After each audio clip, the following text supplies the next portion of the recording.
Hello guys, welcome to another what if video. In this scenario, we are not gonna explore about Star Wars, but about a real life scenario and what if possible histories devouring darkness happened in real life. There were many stories for this one, but I chose the New York one to be the best. So there was like the South Korean one too, but I thought it would be best here. And it would be a great Friday the 13th special. So the Devouring Darkness had a bit of flaws, and I corrected it. Let's start. New York City, a sprawling metropolis of over 8 million souls, defined by its towering steel and glass, its perpetual motion, and its vibrant sleepless nights. Today is Friday, June 13th, 2025.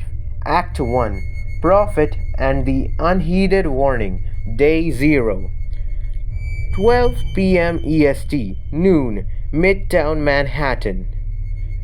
Dr. Aris, a theoretical astrophysicist whose work often brushed the fringes of conventional science, started at the glowing monitor in his cluttered midtown apartment. Sunlight streamed through the single window, illuminating dust motes distancing in the air. A stark contrast to the apocalyptic data arrayed before him. The encrypted burst had arrived precisely at noon, seemingly from nowhere. Not a satellite, not a government agency. His custom built AI, Cassandra, had processed the raw data with unsettling speed. What flashed across the screen wasn't just complex gravitational anomalies or dark matter calculations, it was simulations of light, human bodies, and their instantaneous obliteration. The accompanying text, translated by Cassandra, felt like a primal scream from beyond the void.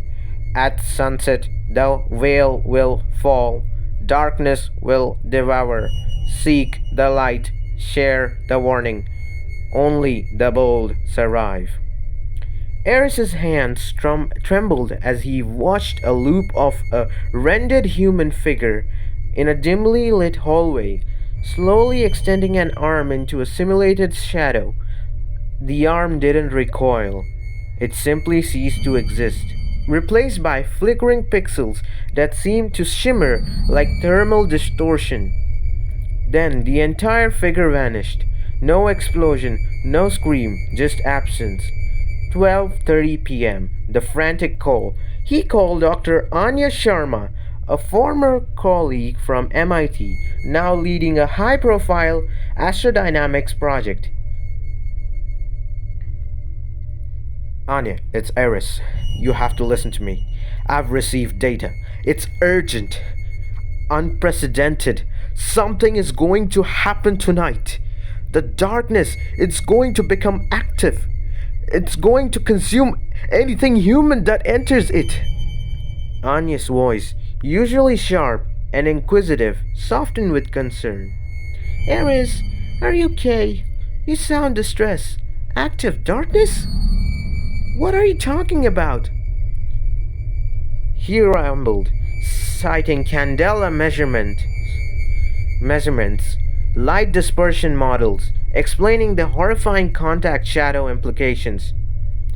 Anya, if your hand is in a shadow below 1 candela, it will be gone. If you lie on a bed tonight, that part of you touching it will vanish. You have to get every light you own. Tell everyone, keep the lights on. A long pause.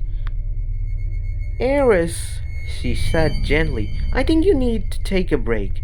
This isn't like you. The stress of that grand proposal. I'm worried about you. He slammed the phone down. 1 p.m. The futile warnings. Aris typed with furious speed, posting on obscure physics forums, then Reddit, then Twitter, using burner accounts. Urgent. Danger tonight. Darkness kills. Keep all lights on. No shadows, no basements, no unlit areas. The replies were instantaneous. Hoax, troll, schizophrenia. It's Friday the 13th, bro, chill. He tried calling 911, the mayor's office, the CDC. He was bounced from department to department. His increasingly frantic warnings met with polite skepticism, then irritation. Sir, we appreciate your concern, but we are experiencing high call volumes. Please do not call emergency services with non emergencies. 2 p.m. Scavenging for salvation. Ignoring the growing knot of despair in his stomach, Aris moved. He knew his own apartment's built in lights wouldn't be enough. He raided emergency supplies. High lumen construction lights, extra batteries, a small portable generator he kept for theoretical blackouts. He bought a high powered LED lantern and industrial floodlight he could find from nearby hardware stores, his credit card screaming in protest. He even bought a white reflective tarp. He pulled down heavy curtains, planning to line them with foil. He wouldn't sleep tonight. He just couldn't. 3 p.m. Global awareness across the world. Life continued. In London, commuters squeezed onto the tube, unaware of the lethal tunnels they passed through. In Mumbai, families prepared for evening prayers, the dim alcoves of their homes already potential death traps. In Tokyo, office workers stayed late, some in unlit cubicles or heading to karaoke bars with dark back rooms. In Rio de Janeiro, beachgoers reveled in the last rays of sunlight, planning late night parties in dimly lit favela homes. In Sydney, it was already deep night, but it was yesterday's night. Tomorrow's was coming. Act 3. The Whale Falls. Sunset. Day 0. Friday. Okay. 8 p.m. EST. Sunset in New York City. The first wave. The sun dipped below the Manhattan skyline, painting the clouds in fiery oranges and purples. A typical beautiful Friday evening. The Central Park. A young couple, laughing, walked hand in hand under the old oak trees. As the last direct light faded, they embraced in the deepening twilight. Her hand around his back entered the shadow of his body. It vanished. Then his arm, where she held it. They simultaneously crumpled, silently melting into the deepening gloom. A dropped phone, its screen still lit, illuminating only the grass where they stood, now empty. Subway car. D train, below ground, miles from the sun. The fluorescent lights flickered, a common occurrence. A man reading a book shifted in his seat, his elbow brushing the shadowed armrest. His elbow was gone. He looked down in confusion, then terror. The lights flickered, dipping below the one candela threshold in a corner of the car. A woman leaning against the wall, reading a newspaper, simply faded from existence, leaving only the paper fluttering to the floor. Panic began, a stifled, horrifying panic, as more and more passengers, unmindful of the contact with the unlit floor or seats, vanished. The train continued its journey, lights flickering, carrying a rapidly dwindling number of passengers. So, let me explain what contact point is. I know the drawing's not good, but we gotta adjust. So if a person is sitting somewhere, or leaning somewhere, laying somewhere, or even standing, wherever they touch, the contact point is a shadow, right? So the shadow is lethal. Every kind of darkness is lethal. If they stick to any surface or touch any surface, it creates the contact point, which is dark. Boom, they are gone. As you can see, in this example, a person is sitting on the chair, and the black lines you can see are contact points. The back is touching the back of the chair, and then his buttocks are sitting on the flat horizontal part of the chair. You get it, right? Let's move on. Residential apartment in Queens. An elderly woman watching TV felt a chill. She reached for the blanket on the floor next to her couch. Her hand, in the shadow cast by the sofa, vanished. She cried out, looking at the stump. In a shock, she shifted, her back pressing more firmly against the dimly lit cushion, creating a contact shadow. The devouring consumed her silently, leaving only the glowing TV and the still warm indentation on the sofa. Times Square. The sheer and overwhelming luminescence of Times Square, for now, held the devouring at bay for those directly under the strongest light. But even here, people in shadowy alcoves of buildings or in recessed doorways of closed shops silently winked out of existence, leaving behind only the blaring advertisements. 8:15 p.m. EST, the power grid cascade. As the horror spread, a primal instinct took over. Light, more light, millions of light switches flicked on simultaneously across the eastern seaboard. Con Edison substation in Queens. Alarms blared as demand skyrocketed, circuits overloaded, a massive flash, then explosion, plunging vast swaths of Queens into absolute instantaneous darkness. The people in those neighborhoods, caught in their homes, on their porches, in streets, simply erased. Domino effect.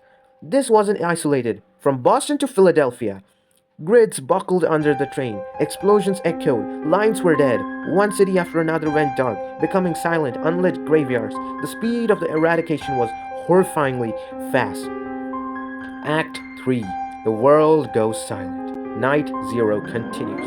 Across the globe, midnight, localized times, Mumbai, the bustling streets, usually vibrant with late-night activity, became death traps. Intricate electrical grid, already strained, collapsed. Slums with their minimal lighting were devoured first. High-rise apartments with individual lights failing became vertical cascades of disappearance. The sound of distant prayers, and street vendors gave away to an eerie echoing silence. London, the historical buildings with their dark interiors and narrow passages, became fatal traps. The London Underground, once a symbol of endurance, became a coffin, its last trains pulling into stations filled with silent, empty seats. Only pockets around major, well-maintained power plants or emergency generators offered refuge. Tokyo, a city defined by its neon glow. Its robust infrastructure held out longer, but as panic spread and demand peaked, even Tokyo's grid strained.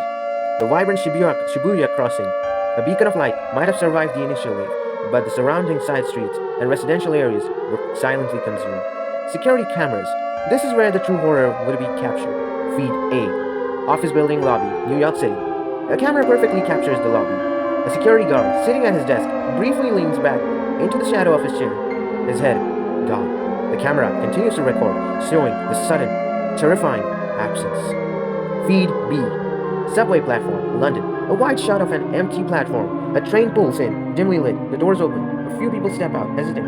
As they put a foot down on the platform, the body moves into the shadow of the train, or the platform itself. They vanish. The train's interior camera might show a crowded car, then, suddenly, empty seats. Feed C. Street corner, Tokyo. A high-definition camera records a bustling intersection.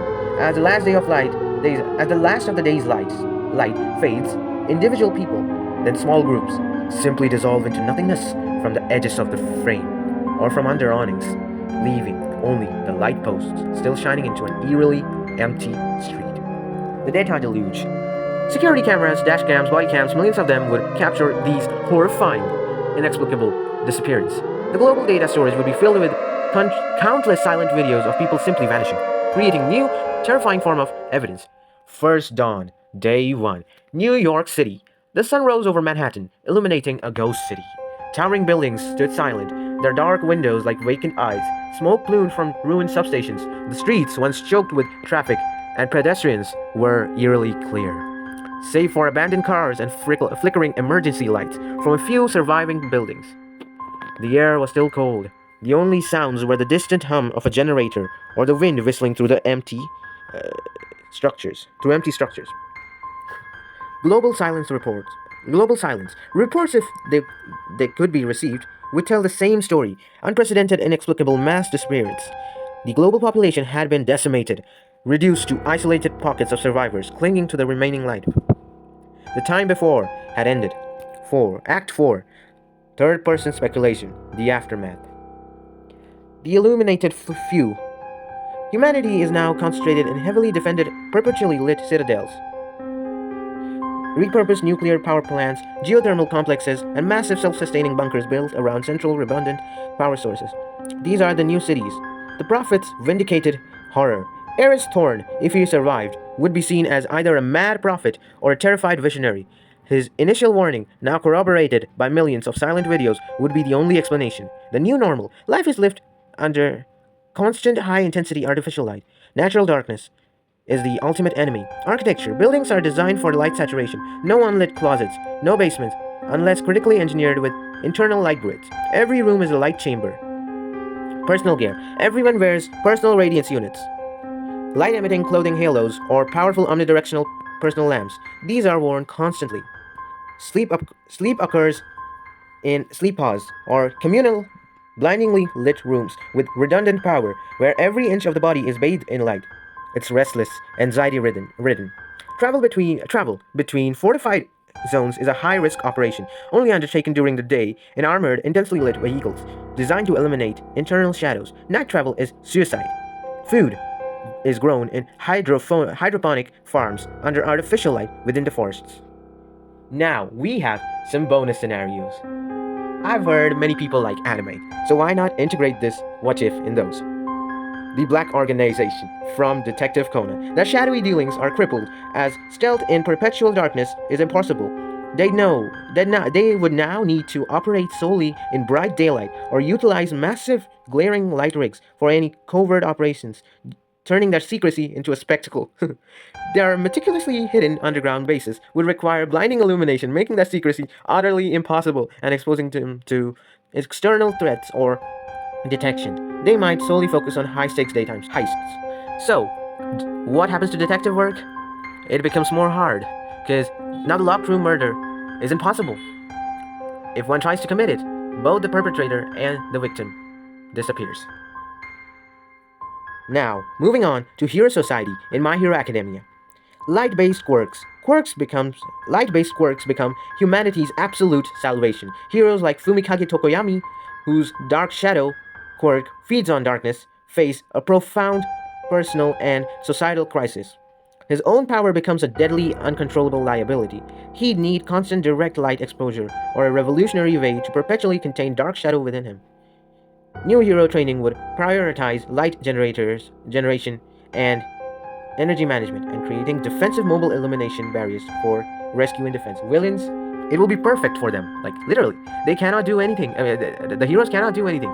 Heroes will be constantly focusing on how to generate more light, and the villains will take advantage of that.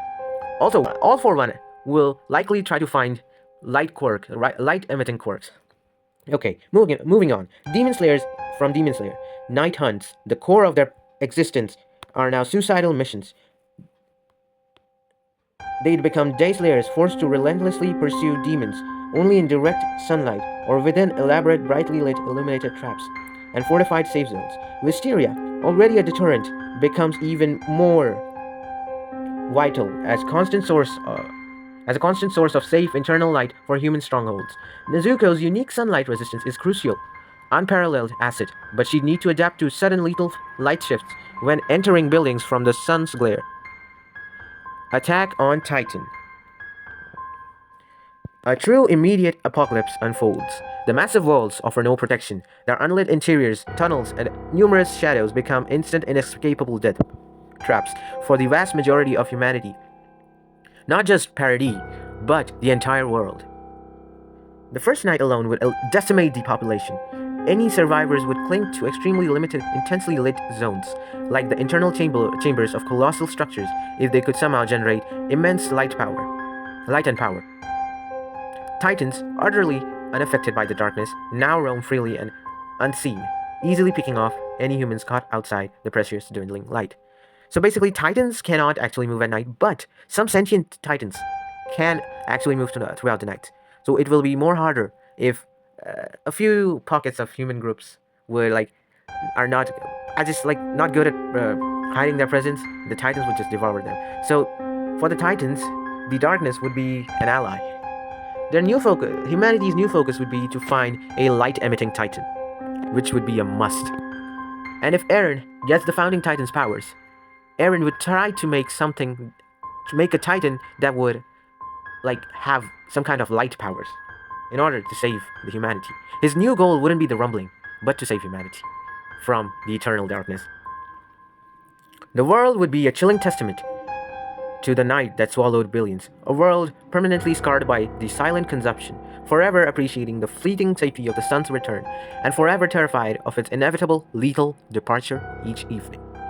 So, this one was like not at all hard to make, because the thing is, I've been transitioning from writing these things myself to getting a little reference or like enhancement from AIs like ChatGPT and Gemini AI to letting them make everything. I know, I can write good. My first fan fiction, I wrote it myself. What if Obi-Wan turned Anakin back to the light? Yeah, I wrote that myself. No enhancement from AI. Because AI wasn't widespread back then. I didn't use the AI back then. It was like 2023. Whatever. So this what if scenario, it's perfect. I mean, it's super scary, man. See, this idea came to me. No, this was not my idea. Actually, this was Possible History's Halloween special. Possible History is a channel where he predicts what if for history scenarios. You get it from the name of the channel. So basically, he did this Halloween special where darkness was lethal. Actually, more fitting definition would be fatal. The darkness would be fatal. So basically, how can I say this? The darkness is like, yeah. So he covered the scenario. What would happen from when humanity starts? No, actually, when the humans make fire, and then it continues to modern day. But he didn't add a few specific things like contact points. And what if like the torches are a bad thing in this scenario? Using torch or torch, not those torch, the one with fire. I mean, they are also a death trap. So using flashlight isn't ideal because it will only cast a beam of light in front of you, while all of you is just dark. It's not ideal. It's not great at all. See, even if the light reflected back at you is light, it's not even one candela. Candela is a measurement of light. So starting with one candle flame. Okay, so it's not as equal to a candle's flame. So it's just not ideal. And fire, you know what happens with fire. Fire is like, bruh, your front side is being casted with light. What about your back? You're a dunzo. So he didn't cover those points, but I tried to cover them too. So sleeping would be a problem, like right, contact points. So there are things that can stop this, prevent this. So there are like highly high light emitting clothes that people wear while sleeping. Yeah, it's bad. People cannot sleep. Anxiety and sleep deprivation is common in this world. So they have to sleep with full light. Their clothes are also light, by the way, as you can see here. The clothes are full light. Again, they can sleep in sleep pods where light is emitted throughout the pod. So I thought about this idea at the night of Friday the 13th. So I'm currently living in India, so Friday the 13th came to me before US.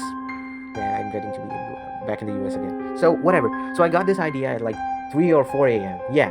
And not to scare you, but there were 3 power outages or blackouts when I was doing this. And imagine how I felt. One was like when I was asking Gemini AI to refine the story more and all that. And I said, hopefully the light doesn't go out. And boom, speak of the devil. The light goes out. I am scared as...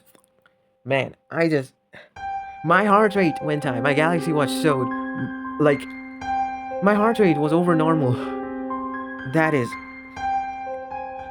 Man, you cannot imagine the fear in me. I'm usually a nyctophile. I love the dark. I like to be in the dark. But that made me fear dark. And like, my phone's battery, like, my phone was literally on 5%. I didn't even connect it to the charger. Bloody hell, my phone's flashlight turned off. And then, everything, sheer darkness. I, like, sprinted to the backup light switch. And then the inverter bulb. Then I turned on the inverter bulb. Man, that was, like, my heart was racing. Okay, so the light also went just close to 3 o'clock. That was also scary, because 3 o'clock is the devil's hour. Man, that was scary, man. That was freaking scary. I would have peed my pants. I can't. I won't. But still, this is a very creepy scenario. Hope you guys like this. I know it's over 30 minutes long, but can't help it, man. This is a scary scenario. You gotta give your time watching this. I was like, even at daytime, I was dreading, like, wait, it's Friday the 13th. Tonight, what if scenario is real and it happens tonight. I was so scared, man. I was super scared. Like, come on, if it really happened, man, I was dead. Because I was in the darkness when the sun was almost setting. Yeah, I was in the dark. Imagine if it was real. You wouldn't have got this video today then. Well, that is, if you were alive to even check. It's the darkness is like it just consumes you. No scream, nothing. No blood, nothing. You just vanish from existence. That is creepy. I hate it. I hate the scenario. I didn't get a nightmare, thankfully, but I got a pretty weird dream. I won't like to say that on camera. No, wait. I don't like. I can't say that. YouTube might just take this video down. Use your brains. Use your imagination. And I didn't like the dream. So whatever. Thanks to Possible History for this idea. I'll credit him. He's a great creator, by the way. I've watched many of his videos, and like, I would like keep on watching. It's great. Thank you for watching Friday the 13th special. Like the video, comment about it, because I would like to see discussions. I am really keen on reading your comments, describing how it is, how you feel, how your reaction is. Then subscribe to my channel, obviously. I want to grow to like at least 50 subscribers. It's not far, but it's not too in the future or too impossible. We can make that happen if you guys share this video to your friends. Because see, 50 subscribers is all I'm asking for. I have to reach 50 subscribers by the end of this year. Please, can you do that? Okay. So, Arnold Kun. Oh wait, why am I saying my Japanese name? Wait, my Japanese name is Arnold Takashi. Whatever. Improved Orc Gamer. Signing out. Peace.